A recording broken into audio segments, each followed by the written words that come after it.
शारदीय नवरात्रि के चौथे दिन देवी दुर्गा के चौथे स्वरूप मां कूष्मांडा की पूजा का विधान है, जिनकी पूजा से व्यक्ति को बल और बुद्धि का आशीर्वाद प्राप्त होता है। कूष्मांडा का अभिप्राय कद्दू से होता है। कद्दू एक ऐसी सब्जी होती है जिसके भीतर कई बीज होते हैं और खास बात ये कि उनमें ढेर सारे कद्दू को पैदा करने की शक्ति समाहित होती है। हिंदू मान्यता के अनुसार जिस प्रकार कद्दू में जीवनी शक्ति को बढ़ाने की ताकत होती है, उसी प्रकार देवी कूष्मांडा की पूजा करने पर साधक के भीतर शक्ति या फिर सही ऊर्जा में वृद्धि होती है। नवरात्र के समय में माता के रूप स्वरूप, महिमा आदि का वर्णन बखान किया जाता है, लेकिन माता के असल रूप का वर्णन कोई नहीं कर सकता।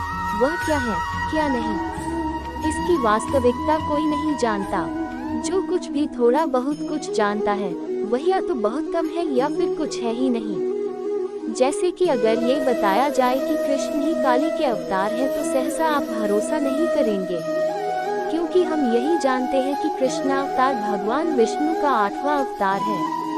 लेकिन इस सत्य से परिचित कराता है वृंदावन का कृष्ण काली मंदिर। यहाँ भगवान कृष्ण की पूजा मां काली के ही रूप में की जाती है। ये है कृष्ण काली पीठ का सत्य। भगवान श्री कृष्ण ने काली का रूप लेकर यमुना तट के केशी घाट पर राधा जी को दर्शन दिए थे। तभी से इस पवित्र स्थान को कृष्ण काली पीठ नाम दिया गया है। सती खंड से उत्पन्न पीठों में शामिल श्री कृष्ण काली पीठ प्राचीन सिद्धस्थली है। 500 साल पहले जब वृंदावन में प्रकाश हुआ, तो पीठ का प्रकाश भी चैतन्य महाप्रभु के अनुयायियों ने किया। कृष्ण काली स्त्रोत के अनुसार श्री राधा जी को प्रसन्न करने के लिए भगवान कृष्ण ने काली का रूप लिया था। मां कृष्ण काली का 5 फीट लंबा दिव्य ग्रह विग्रह है, जिनका मुखारबिंद और चरण श्री कृष्ण जैसे हैं। लंबी जिह्वा, काली में परिवर्तित हुए कृष्ण की चतुर्भुजा खड्ग बनीवंशी और मुंडमाला में तब्दील हुई बनमाला के दर्शन आज भी हो रहे हैं। ये है ब्रज की एक लोक कथा। ब्रज में एक लोक कथा प्रसिद्ध है। जब कृष्ण ब्रज से गए तो राधा जी का विवाह कहीं और हो गया। राधा जी के पति काली भक्त थे। ससुराल जाकर भी राधा निरंतर कृष्ण नाम का जाप करती थी। एक बार उनकी नंद ने उन्हें कृष्ण कृष्ण कहते सुना तो वो तुरंत जाकर अपने भाई को बुला लाए और कहती है कि देखो, अपनी पत्नी को पता नहीं किसी कृष्ण का जप कर रही है।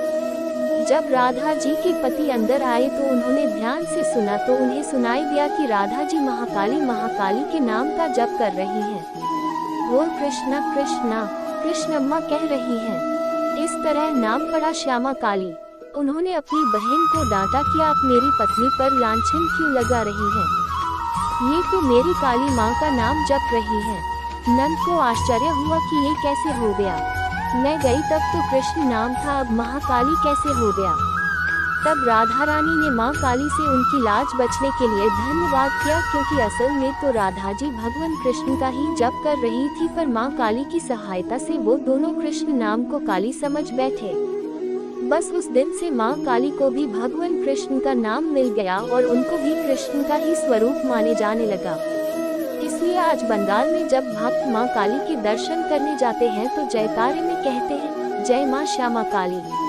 नवरात्रि में देश के कोने कोने से श्रद्धालु मां कात्यायनी शक्तिपीठ मंदिर में दर्शन करने के लिए वृंदावन आते हैं और अपनी कामना के लिए प्रार्थना करते हैं। बता दें कि वृंदावन मथुरा का ये मां कात्यायनी शक्तिपीठ मंदिर 51 शक्तिपीठों में से एक है और इसे उमा शक्तिपीठ के रूप में भी जाना जाता है। ये वृंदावन में भूतेश्वर महादेव मंदिर के अंदर स्थित है।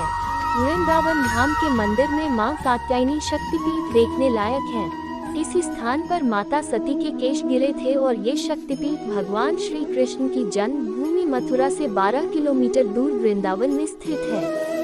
राधा जी ने गोपियों सहित कृष्ण को पति रूप में पाने के लिए इसी स्थान पर पूजा की थी। नवरात्रि के दिनों में यहाँ खास पूजा अर्चना की जाती है। माता सती सहन नहीं कर पाई थी ये बात। शास्त्रों में कहा गया है, जब सती जी के पिता ने एक यज्ञ का आयोजन किया था और उसमें समस्त देवताओं को आमंत्रित किया था, मगर शिव जी को नहीं बुलाया। जब इसकी जानकारी सती को हुई कि मेरे पति भगवान शिव को आमंत्रित नहीं किया, तो वह बिना बुलाए अपने पिता के घर चली गई। अपने पिता से अपने पति को न बुलाने का कारण पूछा तो सती के पिता ने भगवान शिव के लिए बहुत भला बुरा कहा, जिसे सुनकर सती सहन नहीं कर पाए और हवन कुंड में कूद गईं। जब इस घटना की जानकारी भगवान के गणों ने भगवान शिव को दी तो वह बहुत व्याकुल हो गए और वो सती की जली हुई देह को कंधे पर लेकर यहाँ वहाँ घूमने लगे और तांडव शुरू कर दिया। 51 शरीर के हिस्सों से बने हैं शक्तिपीठ। जब शिवजी ने तांडव शुरू किया, दुनिया में प्रलय मचना शुरू हुआ तो सभी देवता घबराकर भगवान विष्णु की शरण में गए। विष्णु भगवान ने माता सती से माफी मांगकर सती के शरीर के 51 हिस्से कर दिए और जो हिस्सा जहां गिरा वह स्थान शक्तिपीठ बन गया। वृंदावन में यमुना किनारे इसी स्थान पर माता सती के केश गिरे थे। बस तभी से इसे कात्यायनी शक्तिपीठ की मान्यता मिली गई। श्रीमद्भागवत ग्रंथ के अनुसार कृष्ण को गोपियों ने पति रूप में पाने के लिए राधा सहित मां कात्यायनी देवी की पूजा की थी।